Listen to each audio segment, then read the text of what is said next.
and PV equal to nRT. So other than this expression, we can also express the ideal gas law as PV equal to nKT.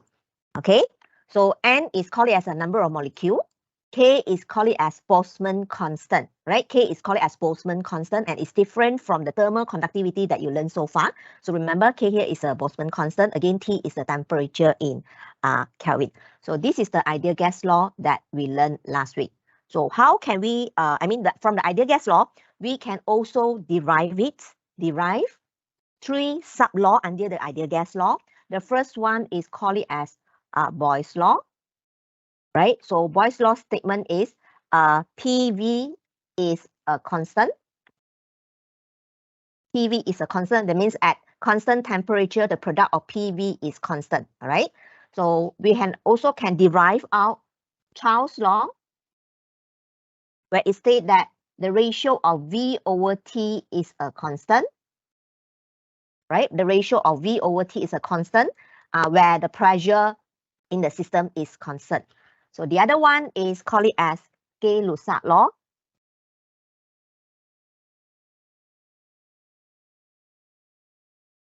Okay, it called where the ratio of pressure to the temperature is a constant if the volume is constant. So these are the three laws we can derive out from the ideal gas law. Okay, you have to know the relation of each of them, each of the term. All right, and how do we get the ideal gas law? Actually, we derive the ideal gas law from a theory, derive from a theory called it as kinetic theory of gas. So there are a few assumptions. Kinetic theory of gas. First one is there is a large number of molecules and all moving with randomly with different velocity in all the direction. Second assumption is molecules. These molecules are far apart and there is no interaction between them, but there is an interaction when they have the collision. And the molecules in the gas always obey the classical physics law, classical mechanics law, right? Such as Newton's law, the principle of conservation of momentum. And then the last assumption is the collision of the molecules are perfectly elastic. Perfectly elastic.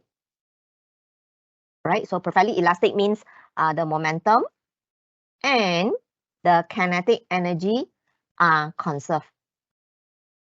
So these are the four assumptions of kinetic theory, right? Then only you can derive, you can apply this ideal gas law.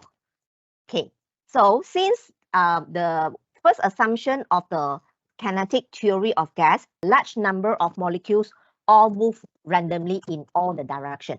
Okay, for example, if I refer to this column of gas, right, and inside the gas, there are a lot of molecules, large number of molecules, they move with a different direction. So one is here, okay, one is moving in this direction, another one is moving in this direction and this direction. So all moving with a different direction. So that's why we have to use one value to represent the speed of the molecule, right? So we have to use one term, call it as root mean square speed to represent it. So RMS. RMS stands for root mean square, right? VMS, call it as root mean square speed of the molecule to represent the speed in the column for this column of gas, right? So why we cannot use a V average, right? We don't use V average. This is because there is a possibility that V average is 0.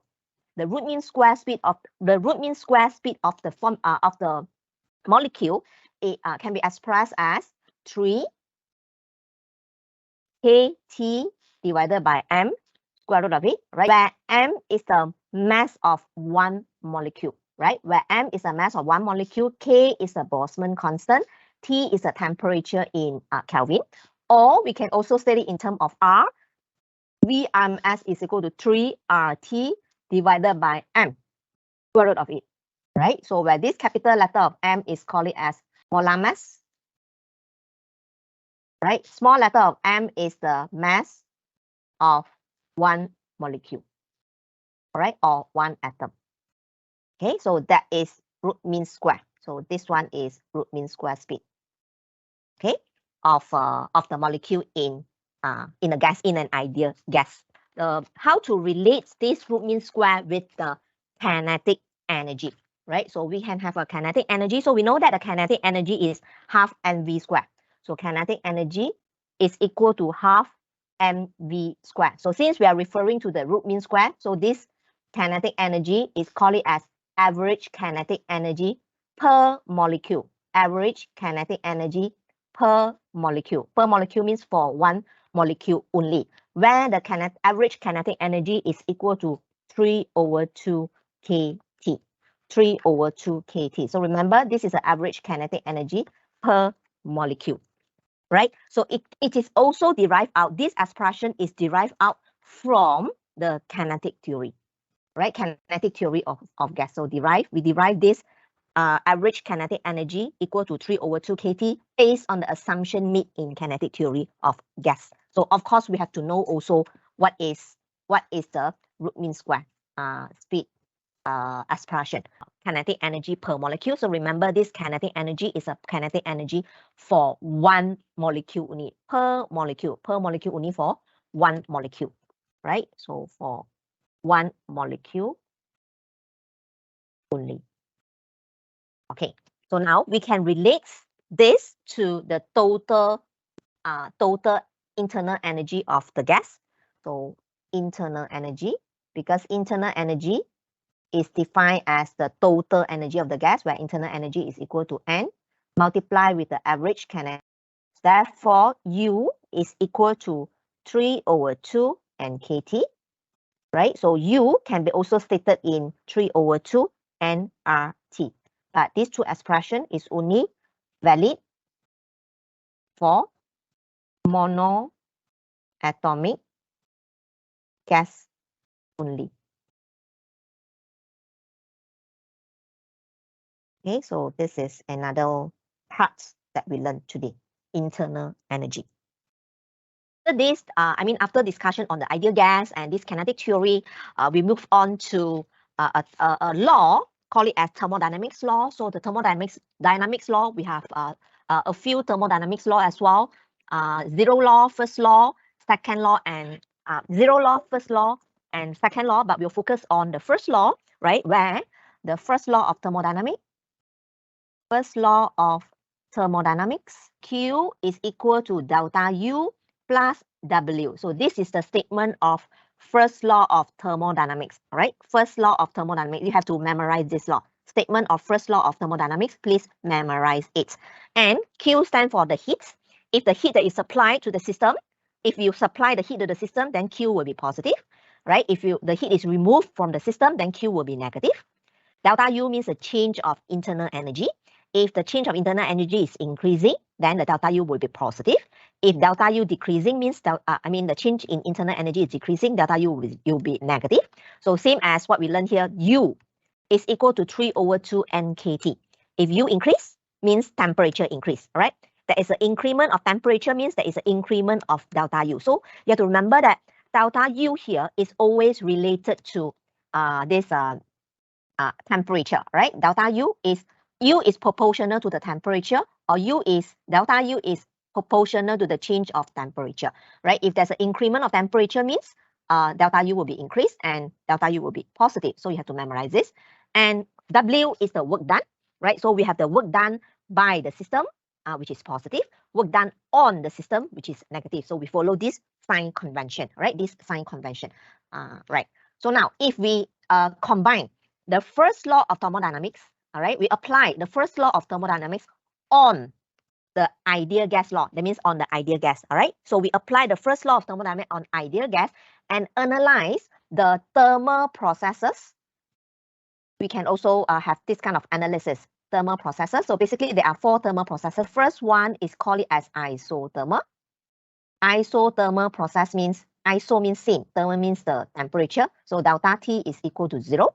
If delta T is equal to 0 means delta U is equal to 0 because U is proportional to T. So delta U is proportional to delta T. If there's no change of temperature, therefore there's no change of internal energy, right? There's no change of internal energy. And if you apply the first law of thermodynamics, delta U is equal to 0. Therefore, Q is equal to W, right? Q is equal to W.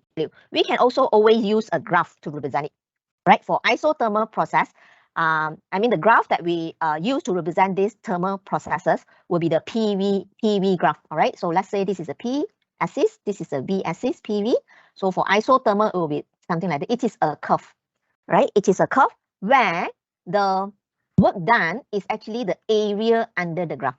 Work done is area under the graph. So for isothermal process, work done is equal to nRT ln VF over VI. So what is the VF? VF is F stand for final. Okay, let's say this is an expansion of isothermal. So here will be the final, here will be the volume, initial volume. So the other second thermal process is call it as a isobaric process. Isobaric process.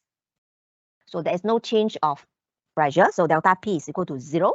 So work done is equal to P delta V. So generally, work done is equal to integration of PV. So if P is constant, so we can write it as W, work done is equal to P delta V. And therefore, if you apply the first law of thermodynamics, all right, Q is equal to P delta V plus delta U, because this is a work done. So heat supply is used to do work. Heat supplies is used to do work and also increase the internal energy, right? So this is for isobaric process. And you can also use a graph to represent the isobaric process. So graph still refer to PV curve.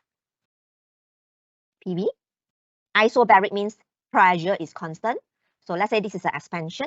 So again, work to find out the work done for isobaric process, we can also find out from the area under the graph, right? So which is a rectangular. So let's say this is the initial and this is the final. Okay, so the work done is the pressure multiplied with the change of volume. So change of volume means final volume minus the initial volume, and the pressure here is this height. Okay, let's say this is the pressure. Okay, that is for isobaric process. Okay, next one is next thermal process is isochoric. Isochoric process means V is constant, there is no change of volume. So if there's no change of volume, so since work done is P dV, so dV is equal to 0. Therefore, for isochoric process, work done is equal to 0. Okay, so if you apply the first law of thermodynamics, this is the first law of thermodynamics for isochoric process, W is equal to 0. Therefore, Q is equal to delta U. Q is equal to delta U. So if you use a graph to represent the isochoric process, it will be something like that. No change of volume. So this is isochoric process. So the next one, thermal process, is adiabatic process. Right? So adiabatic process is a process where Q is equal to 0. There's no heat flow out from the system, or there's no heat flow into the system. So again, if you apply the first law of thermodynamics for adiabatic process, Q is equal to 0. Therefore, W is equal to negative U, negative delta U. Therefore, W is equal to negative delta U, or delta U is equal to negative W.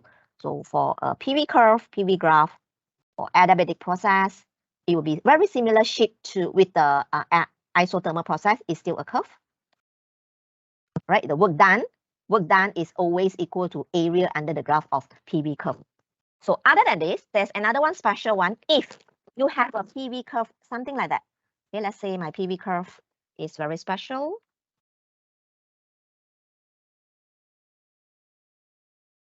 This is P, this is V.